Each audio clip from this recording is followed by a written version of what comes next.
নমস্কার বন্ধুরা, অন্নপূর্ণা রান্নাঘরে আপনাদের সকলকে স্বাগত। আজ আমি রান্না করব কাতলা মাছের কাটা চচ্চড়ি। তার জন্য আমি এখানে নিয়েছি কাতলা মাছের কাটা, নিয়েছি আলু, পেঁয়াজ, টমেটো, রসুন, আদা, শুকনো লঙ্কা, তেজপাতা, জিরা। তাহলে বন্ধুরা, আমি কাতলা মাছের কাটাগুলো ভালো করে ধুয়ে আলু কেটে পেঁয়াজ কেটে নিয়ে ফিরে আসছি কিছুক্ষণ পরে। কাতলা মাছের কাটাগুলো আমি ধুয়ে নিয়ে চলে এসেছি। এবার আমি এর মধ্যে নুন হলুদ মাখিয়ে নেব। প্রথমে দিয়ে দেবো নুন, তারপর দিয়ে দেবো হলুদ। এবার আমি এগুলোকে ভালো করে মাখিয়ে নেব। এবার আমি কড়াই বসিয়ে নিয়েছি। কড়াই আমার গরম হয়ে গেছে। এবার আমি এর মধ্যে দিয়ে দেবো সর্ষের তেল। তেলটা আমার গরম হয়ে গেছে। এবার আমি কাতলা মাছের কাটাগুলোকে ভালো করে ভেজে নেব।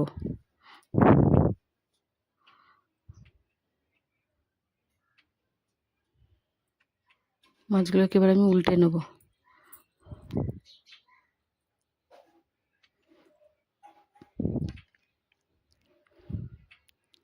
কাটাগুলো ভাজা হয়ে গেছে। এবার আমি নামিয়ে নেব। এবার বাকি কাটাগুলো ওই একইভাবে আমি ভেজে নেব।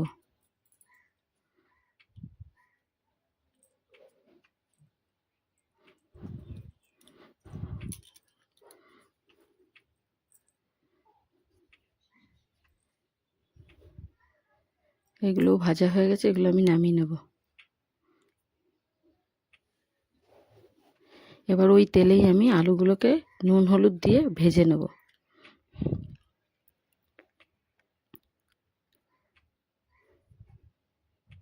আলুগুলো আমার লাল করে ভাজা হয়ে গেছে। এবার আমি নামিয়ে নেব।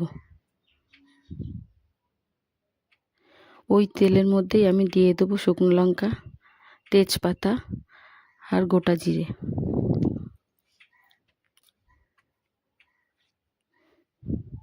এবার আমি দিয়ে দেবো কুচিয়ে রাখা পেঁয়াজ। পেঁয়াজগুলো আমি হালকা লাল করে ভেজে নেব। পেঁয়াজগুলো আমার ভাজা হয়ে গেছে। এবার আমি এর মধ্যে দিয়ে দেবো বেটে রাখা মশলা, দিয়ে দেবো নুন, এবার দিয়ে দেবো হলুদ। মশলাটাকে আমি ভালো করে কষিয়ে নেব। মশলাটা আমার কষানো হয়ে গেছে। এবার আমি এর মধ্যে দিয়ে দেবো লাল করে ভেজে রাখা আলু। আলুগুলোকে আমি কষিয়ে নেব।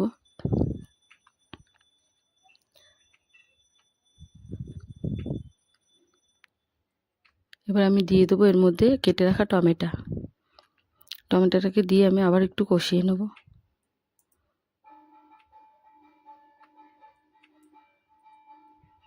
এবার এর মধ্যে আমি দিয়ে দেবো পরিমাণ মতন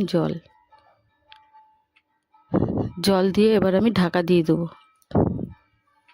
ঢাকনাটা তুলে এবার আমি দেখে নেব। এবার আমি এর মধ্যে দিয়ে দেবো ভেজে রাখা কাটাগুলো নাড়িয়ে চাড়িয়ে আমি ঢাকা দিয়ে দেবো।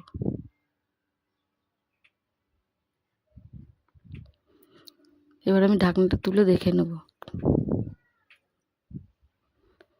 কাতলা মাছের কাটা চচ্চড়িটা আমার রান্না হয়ে গেছে। এবার আমি এর মধ্যে দিয়ে দেবো গরম মশলা। এবার আমি নামিয়ে নেব।